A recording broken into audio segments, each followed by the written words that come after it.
بسم اللہ الرحمن الرحیم۔ ناظرین، پنجاب کی سیاست کا اونٹ اب کسی نہ کسی کروٹ بیٹھنے لگا ہے۔ بات اب اگرچہ سوار تک چلی گئی ہے، لیکن ایسا لگتا ہے کہ اب عدلیہ نے اس معاملے کو ٹھیک کرنے کا فیصلہ کر لیا ہے، اور اپنے عبوری حکم میں انہوں نے کہا ہے کہ ہم سوار تک یا منگل تک اس معاملے کا فیصلہ کر دیں گے۔ پوری قوم جس اضطراب میں مبتلا ہے اور جس ذہنی اذیت سے گزر رہی ہے، اس سے نکلنے کا یہی ایک اچھا راستہ ہے کہ ہماری فاضل عدلیہ جلد از جلد فیصلہ سنا دے، تاکہ پنجاب کا نظام جو ہے، جو اس وقت حمزہ شہباز صاحب کے عبوری وزیر اعلیٰ بننے کی وجہ سے کسی حد تک رکا ہوا ہے، وہ معمول کے مطابق آگے بڑھے۔ بہت ساری خبریں آ رہی ہیں اور سیاسی صورتحال مسلسل تبدیل ہو رہی ہے، اور ایسا لگتا ہے کہ آنے والے دنوں میں میدان بہت گرم ہوگا۔ میدان کیا گرم ہوگا؟ اس وقت حکمران ذرا جماعت اتحاد کے ایک اہم لیڈر ماشاءاللہ مولانا فضل الرحمان نے تو بہت پہلے کہہ ہی دیا ہے کہ عنقریب وہ زمین کو اس طرح گرم کرنے والے ہیں جس میں اپوزیشن کے اہم رہنما جناب عمران خان صاحب اور ان کے ساتھیوں کے لیے مشکل ہو جائے گا کہ وہ پاؤں زمین پر رکھیں۔ یہ عجیب بات ہے۔ اسی طرح کا تیز اور گرم بیان آج محترمہ مریم نواز صاحبہ نے بھی دیا ہے، اور ایسے لگتا ہے کہ جیسے ایک پالیسی طے کی گئی ہے کہ اب جس ٹون میں یا جسے کہتے ہیں گرما گرمی کے ساتھ عمران خان صاحب میدان میں آئے اور لوگوں کو اپنے ارد اکٹھا کیا، اب اپوزیشن والے بھی ایسا لگتا ہے کہ اسی سر میں گانا چاہتے ہیں۔ اچھی بات ہے، سارے گائیں، لیکن مین چیز یہ ہے کہ ایک تو قومی مفاد کو سامنے رکھا جانا بہت ضروری ہے۔ کوئی ایسی بات نہیں ہونی چاہیے کہ جس سے لوگوں کے دکھوں میں اور اضافہ ہو۔ اس وقت ہم عجیب صورتحال سے دوچار ہیں، ڈالر کہاں پہنچ گیا ہے، اور یہ پروپیگنڈا یا ایسی خبریں بھی گردش میں ہیں کہ ہمارے لیے باہر سے تیل امپورٹ کرنے کے حوالے سے جو بینکوں سے جسے کہتے ہیں کہ ایل سیز کھلتی ہیں، ان کے لیے مشکلات کا سامنا ہے۔ تو ہمارے دشمن تو یہی دیکھ رہے ہیں، خدا نخواستہ کہ پاکستان ایسی صورتحال سے دوچار ہو کہ اس کے ایٹمی اثاثے بھی اور اس کی مسلح افواج بھی اور پوری قوم بھی مجموعی طور پہ انتہائی مشکلات میں گھر جائیں۔ اللہ نہ کرے ایسا ہو، اور ایسا انشاءاللہ کبھی نہیں ہوگا۔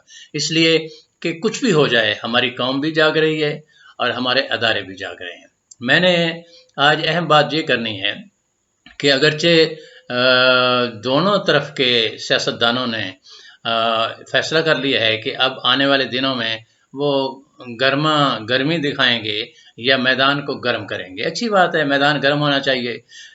اس وقت میں سمجھتا ہوں، مجھے اچھی طرح یاد ہے 70s کے زمانے میں، یعنی گزشتہ صدی میں، جب بھٹو مرحوم نے یعنی سیاست شروع کی، پیپلز پارٹی بنائی، جلد سے جلوس شروع ہوئے، تو اس وقت بھی دونوں طرف کی جو جماعتیں ہیں انہوں نے انتہائی تیز زبان کے ساتھ ایک دوسرے کا مقابلہ کرنا شروع کیا تھا، اور اس کا فائدہ عوام کو ہوا تھا۔ عوام کو جانکاری ملی، عوام کو یہ پتہ چلا کہ ہم کہاں پہ کھڑے ہیں، ہمارے حقوق کیا ہیں، ہمیں کیا کرنا چاہیے، کون ہمارے لیے بہتر ہے، کون ہمارے لیے بہتر نہیں ہے۔ آج بھی وہی صورتحال ہے۔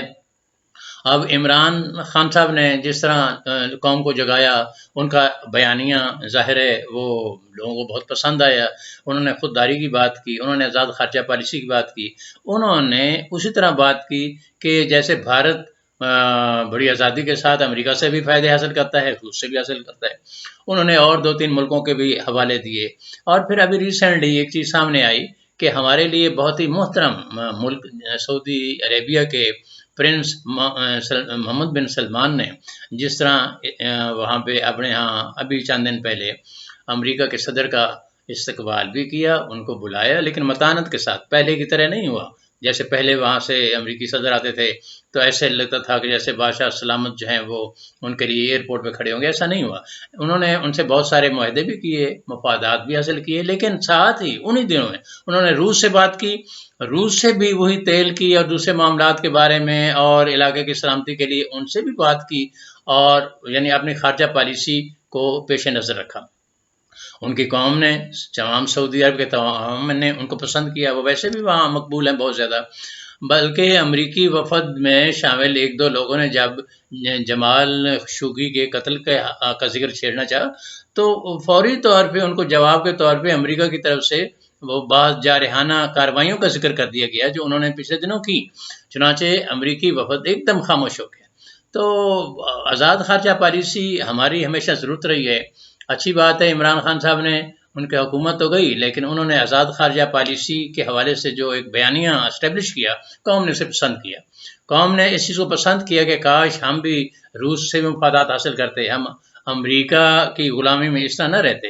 ابھی تیل کی بات کر لیجئے، ایران کے ساتھ معاہدہ ہوا، امریکہ کا آرڈر تھا کہ نہیں جی آپ نے ایران سے نہیں تیل لینا، جبکہ ہمارا ایک طرح سے بین الاقوامی معاہدہ تھا وہ، اور ایران نے ہماری سرحد تک پائپ لائن بچھا دی، اور ہمیں ضرورت بھی تھی، ہمیں سستا تیل ملتا، ہمیں گیس ملتی۔ ہمارے بلوچستان میں کچھ حصے میں اب بھی ایران کی طرف سے بجلی کی کسی حد تک ترسیل کی معاونت حاصل ہے، تو باقی معاملات میں کیوں نہیں؟ تو اسی طرح ہمیں بھی اگر ہم آزادی کے ساتھ یہ سارا کچھ کر سکتے، امریکی دباؤ میں نہ ہوتے، تو پاکستان کی یہ حالت قطعا نہ ہوتی۔ اسی طرح عمران خان صاحب، چلو ان کی حکومت کے بعد اتحاد کی حکومت آ گئی ہے، تو یہ لوگ بھی اگر روس کے ساتھ بات کرتے، لیکن نہیں، چونکہ امریکہ کا پریشر تھا، یہ نہیں بات کر سکے۔ نقصان کس کا ہوا؟ ہمارا نقصان ہوا، قوم کا نقصان ہوا، لوگوں کا نقصان ہوا۔ تو بھائی یہ سلسلہ جو ہے نہیں چل سکتا۔ اچھی بات ہے ذرا جماعت اتحاد بھی زمین کو گرم کرنے کے لیے تلا ہوا ہے، اچھی بات ہے تو عمران خان صاحب پہلے ہی زمین کو گرم کر چکے ہیں۔ قوم کے لیے اگر صحت مند مقابلہ ہو تو اچھی بات ہے، اس سے لوگوں کے معلومات میں اضافہ ہوگا، انہیں فیصلہ کرنے میں آسانی ہوگی، اور وہ اچھے برے میں تمیز کر کے اگلی آنے والی اسمبلی کے لیے بہتر لوگوں کا انتخاب کر سکیں گے۔ یہ بہت ضروری ہے۔ اور باقی رہا پنجاب کے اس مستقبل کا فیصلہ، تو مجھے امید ہے کہ انشاءاللہ سوموار تک اور زیادہ زیادہ منگل تک اس کا فیصلہ ہو جائے گا۔ اور جو فیصلہ ہونے جا رہا ہے، چونکہ ماہرین جو ہیں، قوانین کے ماہرین، آئین کے ماہرین، ان سب کی اکثریت کی رائے یہی ہے کہ ڈپٹی اسپیکر صاحب کی رولنگ غلط تھی، اور ایک منصوبے کے تحت شجاعت حسین صاحب سے خط لکھوا کے ایک صورتحال کو ایک رخ دینے کی کوشش کی گئی۔ اگر ایسا نہ ہوتا تو اچھی بات تھی، اگر حمزہ شہباز صاحب صورتحال کو قبول کر کے اپوزیشن میں آ جاتے تو میرا خیال ہے ان کا سیاسی قد بڑھتا، اور آگے آنے والے انتخابات میں ان کے لیے رائے عامہ بہتر طریقے سے ہموار ہو سکتی تھی۔ لیکن بہرحال رموز مملکت خیز خوش روادن، اگر انہیں اپنا مفاد اسی طرح اچھا لگتا ہے تو بسم اللہ، لیکن میرا خیال ہے کہ سیاستدانوں کو سوچ سمجھ کے آگے چلنا چاہیے، ایسا کوئی اقدام نہیں کرنا چاہیے جس سے ان کا مستقبل جو ہے وہ زیادہ مشکل ہو جائے۔ اور یہ نہیں کہ زمین گرم کرنے سے کچھ نہیں ہوگا، دلائل سے، سچائی سے، اچھے بیانیے سے لوگوں کا دل جیتا جا سکتا ہے۔ شکریہ۔